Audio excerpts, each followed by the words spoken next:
Assalamualaikum warahmatullahi wabarakatuh. Kami dari kelompok 6 kelas TI2A akan mempresentasikan tentang Project Management Plan Sistem Informasi Akademik Pondok Pesantren Bani Syihab.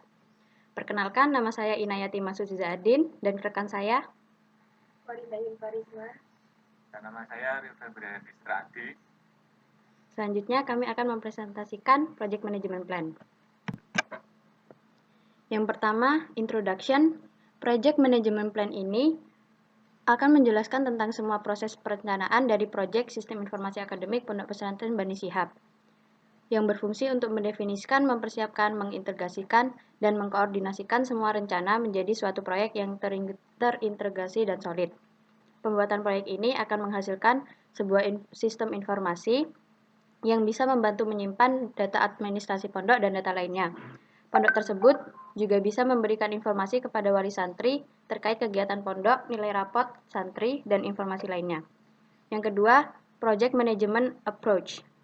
Tujuan proyek yaitu membangun sistem informasi akademik berbasis web yang dapat digunakan sebagai salah satu fasilitas di Pondok Pesantren Bani Syihab untuk pengelolaan data santri dan penyajian informasi kepada wali santri.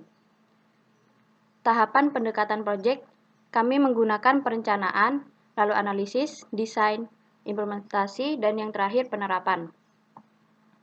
Yang ketiga adalah project scope. Proyek ini adalah proyek untuk membangun sistem informasi akademik Pondok Pesantren Bani Syihab. Data-data yang dibutuhkan meliputi data santri, pembelajaran, nilai akademik, dan data administrasi keuangan.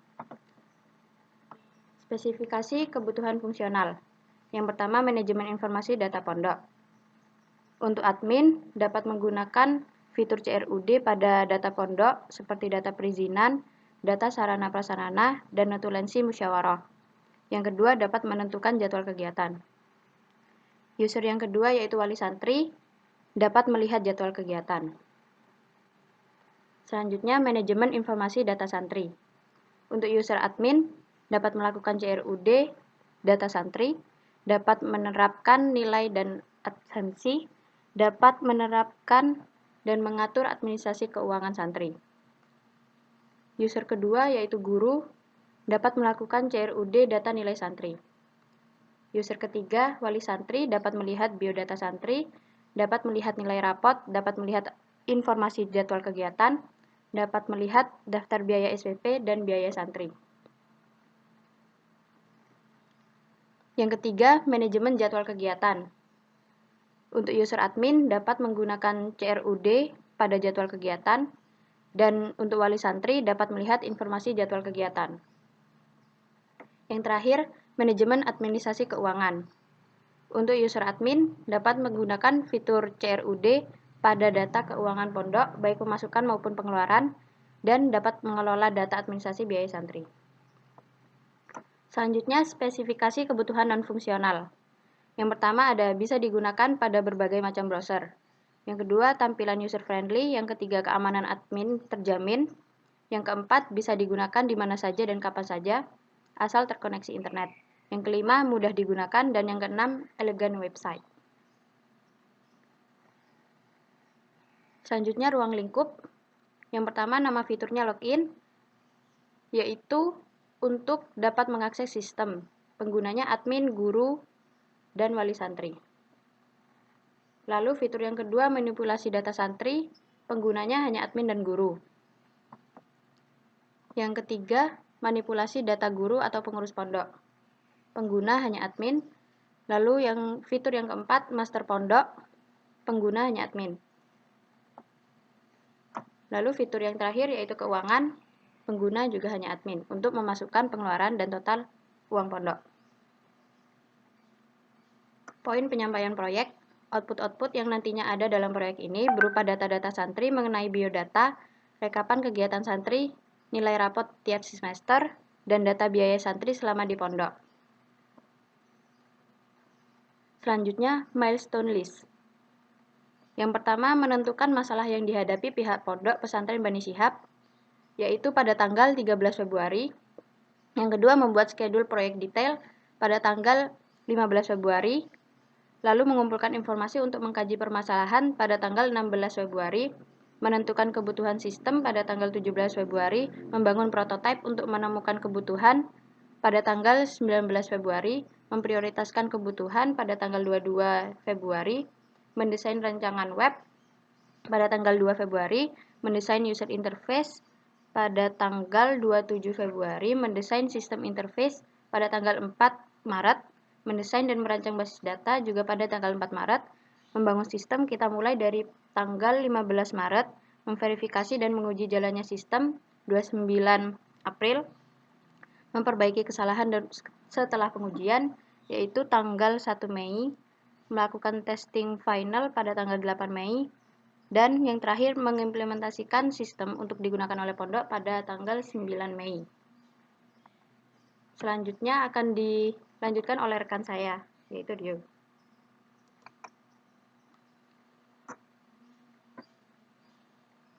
Baik, di sini saya akan melanjutkan yaitu tentang schedule, baseline, and goal breakdown structure. Baik, sistem informasi akademik pondok pesantren ini diprediksi akan berlangsung selama 4 bulan yang mana dimulai dari 13 Februari 2020 hingga 20 Mei 2020. Jumlah kerja selama seminggu adalah 5 hari, yaitu mulai Senin hingga Jumat dengan masing-masing membutuhkan waktu sekitar 3 hingga 4 jam per hari. Ya, ini schedule baseline-nya bisa dilihat. Ya, jadi perencanaannya yang awal yaitu menentukan masalah yang dihadapi pihak pondok pesantren, ya. Ini periodenya 2 hari. Ya. Terus yang kedua membuat schedule proyek detail. Membuat schedule proyek detail ini yaitu kita merencanakan apa yang akan kita kerjakan ke depannya. Yang kedua yaitu tahap analisis, yaitu yang pertama mengumpulkan informasi untuk mengkaji permasalahan, yang kedua menentukan kebutuhan sistem, membangun prototipe untuk menemukan kebutuhan dan memprioritaskan kebutuhan. Yang ketiga kita masuk tahap desain, yaitu yang pertama mendesain rancangan web, mendesain user interface, mendesain sistem interface, mendesain dan merancang basis data. Yang keempat yaitu implementasi, yang pertama membangun sistem, memverifikasi dan menguji jalannya sistem, memperbaiki kesalahan setelah pengujian. Yang terakhir yaitu melakukan testing final, mengimplementasikan sistem untuk digunakan oleh pondok. Yang lalu work breakdown structure-nya yaitu ya seperti yang bisa dilihat seperti ini. Ya, next. Lalu change management plan-nya yaitu perencanaan proyek, pelaporan kinerja, sistem pengendalian perubahan, pengukuran kerja, rencana tambahan, tindakan koreksi atau perubahan, dan yang terakhir yaitu pelajaran berdasarkan pengalaman. Ya. Communication management plan, ya, yaitu cara mempermudah komunikasi antar personel, yaitu membangun hubungan dengan tim kerja, dorong pertanyaan dan diskusi, pastikan anggota tim memahami apa yang telah disampaikan. Yang terakhir, sempatkan waktu untuk berkomunikasi secara individu. Media yang digunakan dan periode yang dibutuhkan agar proses pengerjaan proyek perangkat lunak dapat berjalan dengan baik. Nah, yang pertama pertemuan rutin. Ya, pertemuan rutin ini sangat penting untuk melakukan koordinasi secara langsung dengan tim. Karena sekarang nggak bisa, ya mungkin lewat WA atau lewat mana. Yang kedua, group messenger. Group messenger memungkinkan Anda atau memungkinkan kita dan beberapa orang lain saling bertukar informasi dalam tersebut. Nah, yang ketiga ya, yang ketiga video conference, yang keempat melalui email, dan yang terakhir melalui GitHub, yaitu mengumpulkan progres yang telah dilakukan. Ya, ini direktori tim proyeknya, ya. Direktori tim proyek ini untuk semua komunikasi sebagai berikut, yaitu Inayati, ya, teman saya yang jelaskan pertama tadi, dia sebagai programmer dan sistem documentation, itu emailnya. Yang kedua Korinda, dan yang terakhir saya sendiri. Selanjutnya yaitu project management plan, ya, yaitu tabel berikut berisi rencana pengadaan barang atau jasa dari luar berdasarkan komponen biaya yang telah direncanakan untuk menyelesaikan proyek sistem informasi akademik pondok pesantren dan Banisiap Malang. Yang pertama yaitu barang jasa yang keperluan dan dibutuhkan selama periodenya. Yang pertama itu hosting, domain, dan alat tulis kantor, yang mana hosting domain ini dibutuhkan untuk website dan alat tulis kantor ini dibutuhkan untuk mengerjakan dokumentasi seperti diagram itulah. Yang terakhir yaitu project scope management plan. Maksudnya yang terakhir bagian saya yaitu manajemen cakupan proyek adalah pengelolaan proses-proses untuk pendefinisian dan pengendalian apa yang termasuk dan tidak termasuk dalam proyek. Pelaksana proyek dan semua pihak berkepentingan harus mempunyai persepsi yang sama tentang hasil dari proyek dan proses yang akan dilakukan dalam pembuatan proyek. Proses manajemen cakupan proyek meliputi yang pertama yaitu inisiasi proyek, yaitu proses awal pengerjaan atau transisi dari satu tahap ke tahap berikutnya. Yang kedua yaitu perencanaan cakupan, yaitu pembuatan dokumen yang akan digunakan sebagai dasar pengambilan keputusan dalam pelaksanaan proyek. Yang ketiga yaitu pendefinisian cakupan, yaitu perincian hasil akhir proyek menjadi bagian-bagian komponen yang lebih kecil dan lebih mudah untuk dikelola. Yang keempat yaitu verifikasi cakupan proses. Yang keempat yaitu verifikasi cakupan, yaitu proses formal persetujuan akan cakupan proyek. Dan yang terakhir yaitu pengendalian perubahan cakupan, yaitu proses pengendalian terhadap perubahan cakupan proyek. Yang selanjutnya akan dijelaskan oleh teman saya.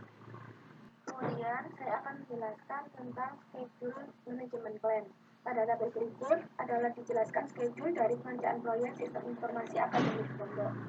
Terdapat kegiatan seperti perencanaan yang dimulai pada tanggal 3 dan kemudian analisis yang dimulai pada tanggal 16 dan desain pada tanggal 25 serta implementasi pada tanggal 15. Kemudian penerapan pada tanggal 8. Untuk quality management plan-nya mencapai kualitas maksimal, maka perlu dipatuhi dan dilaksanakan proses berikut, yaitu 1. Menentukan masalah yang dihadapi oleh pondok. 2. Membuat schedule proyek detail. Yang ketiga, mengumpulkan informasi untuk mengaji permasalahan. Nomor 4, menentukan kebutuhan sistem. Nomor 5, membangun prototipe. Nomor 6, memprioritaskan kebutuhan. Nomor 7, mendesain rancangan web. Nomor 8, mendesain user interface. Nomor 9, mendesain sistem interface. Nomor 10, mendesain dan merancang basis data. Nomor 11, membangun sistem. Nomor 12, memverifikasi dan menguji jalannya sistem. Nomor 13, memperbaiki kesalahan setelah pengujian. Nomor 14, melakukan testing final. Dan yang nomor 15, mengimplementasikan sistem untuk digunakan oleh pondok. Kemudian untuk risk management plan-nya, pada bagian ini dijelaskan beberapa resiko, seperti resiko terjadi kebocoran data dalam kategori tinggi, dan cara untuk memperkecil resikonya seperti mengamankan jaringan, selalu memberi password dalam seluruh jaringan data komputer, dan bila perlu cobalah untuk hidden seluruh sistem. Dan terjadi bug pada saat proses penjalanan aplikasi yang tidak sesuai dengan caranya. Dalam kategori sedang, dan cara memperkecil resikonya seperti human error. Dan terjadi kepalsuan data akibat kesalahan manusia pada saat entry data dalam kategori rendah, dan cara memperkecil resikonya yaitu pendeteksian kesalahan dan memperbaiki kesalahan. Kemudian untuk risk register daftar risiko untuk proyek ini dalam kategori tinggi, misalnya keamanan sistem juga menjadi risiko utama jika semisal aplikasi ini dapat diakses secara keseluruhan oleh orang yang tidak berwenang. Kemudian untuk kategori sedang, lanjut, yaitu untuk mengembangkan fungsi software yang salah. Dan untuk kategori rendah, semisal perbedaan pandangan secara teknis antara klien dan tim teknis. Untuk staffing manajemen plan-nya, tim proyek merupakan staf yang merencanakan pengelolaan sumber daya proyek. Tim proyek tersebut terdiri dari Inayati Mahfuz, sebagai programmer serta sistem documentation. Dan saya sendiri yaitu Corinne Parisma sebagai sistem desain dan sistem analis. Dan yang terakhir yaitu Rio Gabian Distra sebagai project manager dan software tester. Untuk resource kalendernya, proyek ini merupakan salah satu keberhasilan proyek. Waktu proyek dapat dilihat jelas pada milestone listnya. Kemudian untuk cost baseline, biaya yang telah ditentukan pada proyek ini telah disesuaikan dengan hasil dan kualitas software yang telah ditentukan. Kemudian quality baseline-nya telah diukur dari ketepatan waktu dan ketepatan fungsi software sesuai kebutuhan. Dan untuk sponsor acceptance, kita tidak disponsori oleh siapa-siapa. Terima kasih. Sekian presentasi yang bisa kami sampaikan, kurang lebihnya mohon maaf. Wassalamualaikum warahmatullahi wabarakatuh.